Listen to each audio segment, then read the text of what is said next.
సంవత్సరంలో స్క్రిప్ట్ రాశారని తెలుసు కదా మనందరికీ. నమ్ముతారు అందరూ? 2020లో నాకు ఇలా మనిషితో పరిచయం అవ్వాలని చెప్పని భగవంతుడు స్క్రిప్ట్ రాశాడు. ఆ మనిషి గురించి ఇవాళ నేను చెప్పబోతున్నాను. థ్యాంక్ యూ సుజాత గారు. మే 12, 1978 గుంటూరులో శ్రీ వెంకటేశ్వరరావు గారు, సువర్ణ గారి దంపతులకి జన్మించారండి వారు. Completed intermediate and under graduate studies at Hindu College, Guntur, 1995 and 1998 respectively. A&A postgraduate degree in 2000 and a law degree in 2003 from Acharya Nagarjuna University. Completed certificate courses on concurrent audit and GST from ICAI in 2017 and 2018 respectively. Completed an MBA in 2002-03 and is currently pursuing IBBI and forensic audit courses. మనం యాక్చువల్గా నిరంతర వార్తా శ్రవంతిని మాత్రం వింటాం. నిరంతర చదువులు తండ్రి. Professional career, qualified as a chartered accountant in 2003 and immediately founded Harnad and Associates. Personally trained over 5,000 chartered accountants, now working as globally. Recognized for exceptional client services as a statutory, concurrent, stock and internal auditor for various banks and companies. Published numerous articles in the ICAI journal and contributed significantly to tax compliance education. Served as council member of the Guntur ICAI GST study meet, secretary of the Tax Bar Association and treasurer of AVOPA Guntur. Conducted over 250 plus awareness programs on tax planning, financial planning, GST, RERA and all other financial aspects. Actively associated with many professional organizations. Family and community involvement. Married to Subhapriya since 2007 with 2 daughters, Ekta Shri and Vedashri. Active in the IDEA Guntur Central Chapter, servicing as education coordinator and mentor. Please welcome our esteemed speaker, CA A.V. Harnad Babu Garu, our Acharya. Welcome, sir. Audience and today's visitors. So at the outset, thank you very much to Viraj Srinivas Garu for a nice introduction. Thank you very much. This is Harnad representing Sri Haripriya Associates, which is a tax and financial doctor. So anyhow, you will cover story about health and wealth. So నిజానికి మీరు అందరూ చాలా బాగా cover చేశారు health and wealth గురించి. మీకు చాలా మందికి తెలియదేమో అని చెప్పనుకున్నా, బట్ చాలా మంది చాలా అద్భుతంగా చెప్పారు. సో కొన్ని కవర్ అవ్వని పాయింట్స్ ఏదన్నా ట్రై చేస్తాను కవర్ చేయడానికి. Rather than explaining about what Sri Haripriya Associates do and how we do, I would like to give some tips, financial tips as well as tax tips. చాలా మందికి కొన్ని misconceptions అయితే కనుక కొన్ని ఉన్నాయి. ఏంటంటే అవి ఫైనాన్షియల్ ప్లానింగ్ అనేది కేవలం రిచ్ పీపుల్కి సంబంధించిన subject, not for middle class are lower middle class అని చెప్పని చాలా మందికి ఒక మిస్కన్సెప్షన్ అంటే అపోహ. సో ఫైనాన్షియల్ ప్లానింగ్ అనేది గొప్ప వాళ్ళది, మనది కాదనుకుంటారు. It's not like that. It is relating to everyone. And ఇంకొంతమంది అనుకుంటారంటే ఇన్సూరెన్స్ చేస్తే అది ఫైనాన్షియల్ ప్లానింగ్ అనుకుంటారు. ఇన్సూరెన్స్ చేయడం అనేది ఫైనాన్షియల్ ప్లానింగ్లో ఒక పార్ట్ మాత్రమే. అలాగే ట్యాక్స్ ప్లానింగ్ ఉంటే ఫైనాన్షియల్ ప్లానింగ్ అంటారు. అది కాదు, ఫైనాన్షియల్ ప్లానింగ్లో ట్యాక్స్ ప్లానింగ్ ఒక పార్ట్ మాత్రమే. ఫైనాన్షియల్ ప్లానింగ్ అంటే సింపుల్గా చెప్పాలంటే కామన్ మ్యాన్ లాంగ్వేజ్లో మన ప్రజెంట్ ఫైనాన్షియల్ సిచ్యుయేషన్ అనలైజ్ చేసుకొని మన డిజైర్డ్ గోల్స్కి మనం అచీవ్ అయ్యే ప్లాన్ డిజైన్ చేసుకొని టువర్డ్స్ దట్ వర్క్ చేయడమే ఫైనాన్షియల్ ప్లానింగ్. ట్యాక్స్ ప్లానింగ్ అంటే మన ప్రజెంట్ ఇన్కమ్స్ని అనలైజ్ చేసుకొని ప్రజెంట్ ట్యాక్స్ స్ట్రక్చర్ ప్రకారంగా ట్యాక్స్ని మినిమైజ్ చేసుకునే విధంగా వర్క్ చేయడమే ట్యాక్స్ ప్లానింగ్, సింపుల్ భాషలో చెప్పాలంటే. So and I'm end to think, నేను ఇంకా చాలా చిన్నపిల్లవాడిని, ఫైనాన్షియల్ ప్లానింగ్ ఇంకా కొంత సంపాదించిన తర్వాత అప్పుడు స్టార్ట్ చేద్దాంలే ఫైనాన్షియల్ ప్లానింగ్ అనుకుంటారు. That is also a wrong notion. So మనం బిగినింగ్ ఏజ్ నుంచి, ఇంకా చెప్పాలంటే మన మనోజ్ఞ లాంటి ఏజ్ నుంచే కనుక స్టార్ట్ చేసి financial planning and tax planning ఒక మీరు రిటైర్మెంట్ స్టేజ్కి చాలా ఎర్లీగా రీచ్ అవుతారు. బై 40 to 45కి మీరు రిటైర్మెంట్ స్టేజ్కి మీరు రీచ్ అవుతారు. Yes, thank you. So this is one of my beautiful slide. I used it in many seminars. ఈ financial education is important like academic education. అందరికీ అవసరం. అది డాక్టర్ అయినా, లాయర్ అయినా, చార్టర్డ్ అకౌంటెంట్ అయినా, బిజినెస్ మ్యాన్ అయినా, ఒక ఎంప్లాయీ అయినా, ఎవరికైనా సరే irrespective of their size of the wealth అందరికీ అవసరమే. But unfortunately, no school or college is providing this type of education.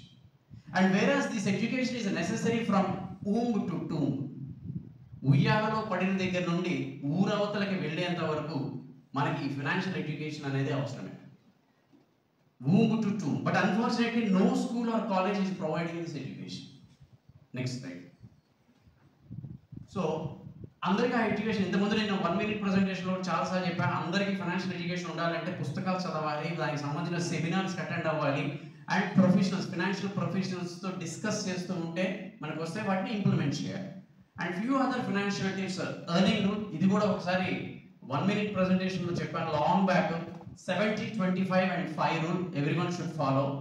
70, whatever the earning you are having, you can spend 70% for your earnings and 25% for savings and 5% for the charities. చాలా మంది ఏమనుకుంటారంటే మనతో ఖర్చు పెట్టిన తర్వాత మిగిలిన దాంట్లో మనం సేవ్ చేద్దాం అనుకుంటారు. That is wrong.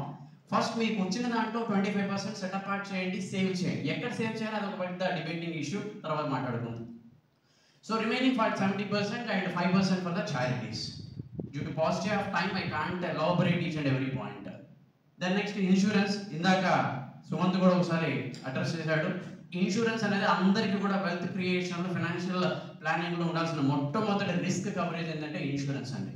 అది హెల్త్ ఇన్సూరెన్స్ ఉండాలి, లైఫ్ ఇన్సూరెన్స్ ఉండాలి, accidental insurance, disability insurance and property insurance కూడా.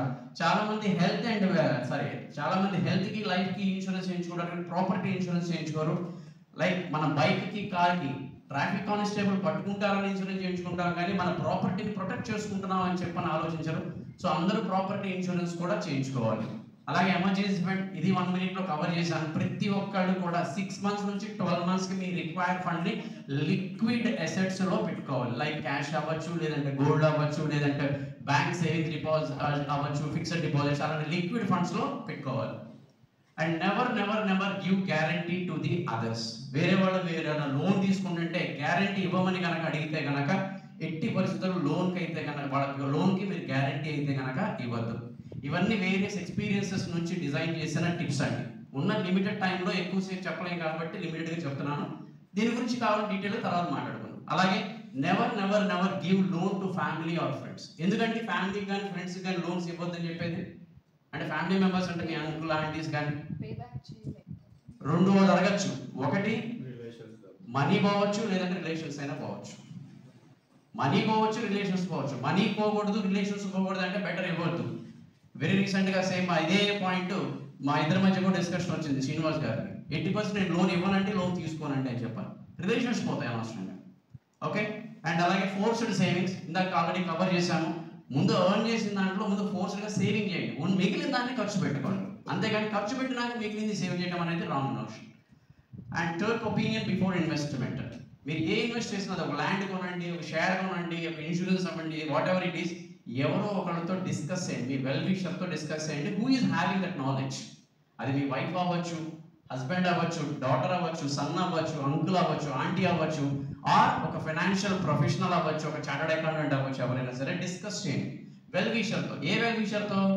నాలెడ్జ్ ఉన్న వెల్ విషర్తో. ఈ ఫైనాన్స్ సబ్జెక్ట్ మీద నాలెడ్జ్ ఉన్న వెల్ విషర్తో కనుక డిస్కస్ చేస్తేనే he can give the better advice before doing investment. Being chartered accountant నేను కూడా డిస్కస్ చేయడం వల్ల నేను చాలాసార్లు సేవ్ అయ్యాను. ఇది కరెక్ట్ అనుకుంటాను, కానీ మన ఫ్రెండ్ ఇంకొక యాంగిల్లో ఆలోచించి ఇంకొక ఒపీనియన్ చెప్తాడు. And contentment. సో ఎంత సంపాదించినా సరే ఇది కనుక కంటెంట్మెంట్ అంటే సాటిస్ఫాక్షన్. ఆ కంటెంట్మెంట్, ఆ సాటిస్ఫాక్షన్ లేకపోతే మీరు 1000 కోట్లు సంపాదించినా 2000 కోట్లు సంపాదించినా ఇంకా నిరాశతోనే ఉంటారు. అదే కంటెంట్మెంట్ కనుక ఉంటే కనుక మీరు సంపాదించిన చాలా తృప్తిగా ఉంటారు, ఆరోగ్యంగా, ఆనందంగా ఉంటారు. And few tax tips I would like to give to everyone. Advantage of tax reduction. ఇవాళ ఇన్కమ్ ట్యాక్స్లో చాలా రకాల డిడక్షన్స్, అది ఎంప్లాయీస్ కావచ్చు, బిజినెస్ మ్యాన్స్ అవ్వచ్చు, ఆ వర్కింగ్ ప్రొఫెషనల్స్ ఎవరికైనా సరే చాలా రకాల ట్యాక్స్ రిడక్షన్స్ ఉన్నాయి. మీ ఓన్ స్పౌస్ని కూడా మీ బిజినెస్లో మీరు ఒక ఎంప్లాయీగా మీరు ట్రీట్ చేస్తే వాళ్ళకి శాలరీ పే చేసి మన ఇన్కమ్ ట్యాక్స్ రిడక్షన్ క్లెయిమ్ చేసుకోవచ్చు. మీ మొబైల్ బిల్స్ని ప్రాపర్ రికార్డ్ మెయింటైన్ చేస్తే మీ మొబైల్ బిల్స్ని కూడా ఎక్స్పెండిచర్గా క్లెయిమ్ చేసుకొని మీరు ఇన్కమ్ ట్యాక్స్ రిడక్షన్ క్లెయిమ్ చేసుకోవచ్చు. ఇంట్లో కూర్చొని కూడా పనిచేసే వాళ్ళు ఉంటారు. Say for example the professionals, doctor అవ్వచ్చు, లేదంటే సుమంత్ అవ్వచ్చు, ఇంట్లో కూర్చొని కూడా మేము పనిచేస్తూ ఉంటాం, సర్వీస్ సెక్టర్ కాబట్టి. సో ఇంట్లో కూర్చొని పని చేసినప్పుడు ఇంటికి పే చేసిన రెంట్, ఇంటికి పే చేసిన ఎలక్ట్రిసిటీ బిల్, ఇంటికి మెయింటైన్ చేసిన మెయింటెనెన్స్ కూడా మనం బిజినెస్ ప్రొడక్షన్గా క్లెయిమ్ చేసుకోవచ్చు. ఇలాంటి ప్లానింగ్స్ కనుక చేసుకుంటే మనం ట్యాక్స్ ప్లానింగ్ అద్భుతంగా చేసుకోవచ్చు. అండ్ ఏది చేసినా సరే మీ దగ్గర రికార్డ్ కనుక లేకపోతే కనుక యు ఆర్ అవుట్. రికార్డ్ లేని వాటికి 78% ట్యాక్స్ పే చేయాల్సి వస్తుంది. 78%. కాబట్టి మీకు చేసేదానికి ప్రతిదానికి రికార్డ్ ఒకటి మెయింటైన్ చేసుకోండి. And avoid cash transaction. There are number of sections in the Income Tax Act which are avoiding the tax, which are prohibiting the cash transactions. 10,000 rupees కి మించి క్యాష్ కనుక పే చేస్తే కనుక యు ఆర్ కాట్. ఎంత pay చేశారో ఎంత తీసుకున్నారో అంత పెనాల్టీస్ అనేది పే చేయాలి. డిఫరెంట్ సినారియోస్లో డిఫరెంట్ థ్రెషోల్డ్ లిమిట్స్ అయితే కనుక ఉన్నాయి. కాబట్టి బెటర్ అవాయిడ్ క్యాష్ ట్రాన్సాక్షన్స్. అలాగే unknown transactions in the bank. చాలా మంది బ్యాంక్ అకౌంట్లో ఎవరియో డబ్బులు వేస్తుంటారు, ఎవరికో పంపిస్తుంటారు, ఎక్కడి నుంచో వస్తుంటాయి, ఎక్కడికో ఇస్తుంటాం. అసలు ఎందుకు వస్తున్నాయి, ఎందుకు జరుగుతున్నాయి అంటే తెలియదు. ఎట్టి పరిస్థితుల్లో అలాంటి వాటిని ఎంటర్టైన్ చేయొద్దు. కాంట్ బట్టి కనుక చేయాల్సి వస్తే without having proper record don't do such type of transactions in the bank. అలాగే ఫ్యామిలీ మెంబర్స్, ఇది చాలాసార్లు చెప్పాను. మీ ఇంట్లో ఎంతమంది ఫ్యామిలీ మెంబర్స్ ఉంటారో అందరినీ ఇన్కమ్ ట్యాక్స్ అసెస్ చేయండి. కమింగ్ డేస్లో ఎవరికైతే ఇన్కమ్ ట్యాక్స్ రిటర్న్స్ ఉన్నాయో, ఎవరికైతే ప్రాపర్ చిట్టా ఉంటుందో వాళ్ళే ఏ ఇన్వెస్ట్మెంట్ అయినా చేయగలరు. అన్ని ఇన్వెస్ట్మెంట్ సోర్సెస్ని గవర్నమెంట్ పాన్ అండ్ ఆధార్తో లింక్ చేసింది. ఏఐ ఆర్టిఫిషియల్ ఇంటెలిజెన్స్ని కూడా ఇన్కార్పొరేట్ చేసేసింది. And stay update to the tax loss. ఇందాక చెప్పినట్టుగా ఎలాగైతే ఫైనాన్షియల్ ఎడ్యుకేషన్ ఉండాలో బేసిక్ అందరూ బిజినెస్ మ్యాన్సే కాబట్టి అందరికీ బేసిక్ ట్యాక్స్ నాలెడ్జ్ కూడా ఉండాలి. అసలు ఏంటి ట్యాక్స్, ఎంత కట్టాల్సి వస్తుంది, ఎంత వస్తే ఎంత కట్టాలి, సేవింగ్స్ ఎలా చేసుకోవాలి, ఎక్కడ సేవ్ చేస్తే మనకి బెనిఫిట్, అవి కూడా తెలుసుకోవాలి. And don't panic for the notices. ఏదో మెసేజ్ డిపార్ట్మెంట్ నుంచి మెసేజ్ వచ్చిందనో లేదంటే ఏదైనా లవ్ లెటర్ వచ్చిందని చెప్పని పానిక్ అవ్వాల్సిన అవసరం లేదు.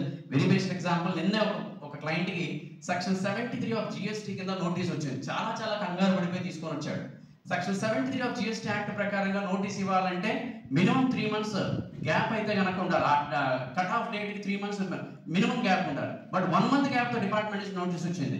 సింపుల్ చిచ్చి డస్ట్బిన్ పడేయండి సార్, దేనికి పనికిరాదు సార్ ఆ నోటీసు, ఏమీ చేయలేరు సార్ అని చెప్పాను.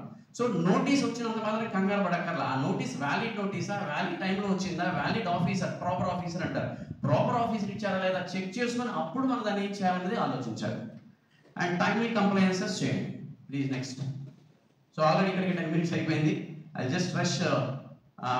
ఓకే, నెక్స్ట్ మిగతా టిప్స్ ఏదైనా కావాలంటే కనుక will see it in later.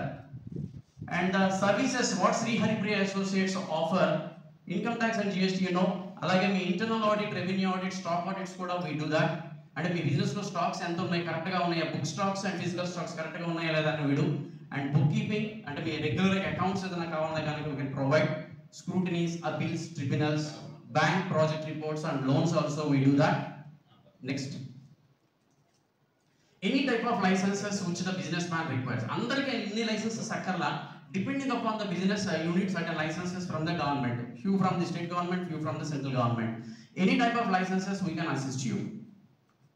And any type of agreements, whether it is partnership or deed or company's memorandum or articles or society bylaws or trust deeds or MOU or gift deed, any type of agreements we can assist. And any business setup services, మీరు ఏ type of business కి మీకు suit అవుతుంది, ఏది పడితే అది ఫ్యాన్సీగా పెట్టుకోకూడదు. మనకి ఏది సూట్ అవుతుంది, మన ఫ్యూచర్లో ఏ బిజినెస్, మన బిజినెస్కి ఏది సూట్ అవుతుందో చూసుకొని పెట్టుకోవాలి. ఆ బిజినెస్ స్ట్రక్చర్కి అవసరమైన అన్ని రకాల రిజిస్ట్రేషన్స్, అన్ని రకాల అగ్రిమెంట్స్ కూడా మేము చేస్తాం. ఇన్వెస్టర్స్ అండ్ ఇన్వెస్ట్మెంట్ అసిస్టెన్స్, మీరు ఏదైనా బిజినెస్ చేయాలనుకుంటే, మీకు ఇన్వెస్ట్మెంట్ ఏదైనా కావాలనుకుంటే ఇన్వెస్ట్మెంట్ అసిస్టెన్స్ కూడా ప్రొవైడ్ చేయగలం. అట్ ద సేమ్ టైం మీ దగ్గర డబ్బులు ఉంటే కనుక దాన్ని ఇన్వెస్ట్ చేయాలనుకుంటే కనుక ఎక్కడ ఏ బిజినెస్లో ఇన్వెస్ట్ చేయొచ్చు అలాంటి వాళ్ళని కూడా మీకు కావాలంటే కనెక్ట్ చేయగలం. సబ్సిడీస్ అండ్ పెద్ద లోన్స్ అయితే కనుక at the rate of 5.5% we can provide the loans. At the rate of 5.5% we can provide the loans provided you are having good project. And we assist, we provide both offline and online services. So we are having clients across the globe where we are providing online services. This is చెప్పాలంటే ఒక 20 to 30% of the clients వాళ్ళ faces కూడా ఇంతవరకు నేను ఎప్పుడు చూడలేదండి. వాడు ఎక్కడ ఎలా ఉంటారో కూడా నాకు తెలియదు. సో సంహౌ మీలాగా ఫ్రెండ్స్ నుంచి type 2, type 3, type 4, type 5 connections ద్వారా వచ్చి సర్వీసెస్ ప్రొవైడ్ చేస్తున్న వాళ్ళము. సో ఎలా ఉంటారో కూడా తెలియదు. సో వీ ప్రొవైడ్ టుడే ఉన్న టెక్నాలజీ ప్రకారంగా మెయిల్స్ అండ్ వాట్సాప్ ద్వారా they send the data and we file the returns from here itself. So that's it. ఉన్న టైంలో ఇంతకంటే నేను ఆపరేటివ్గా చెప్పలేకపోయాను. Thank you very much for your attention. Thank you very much.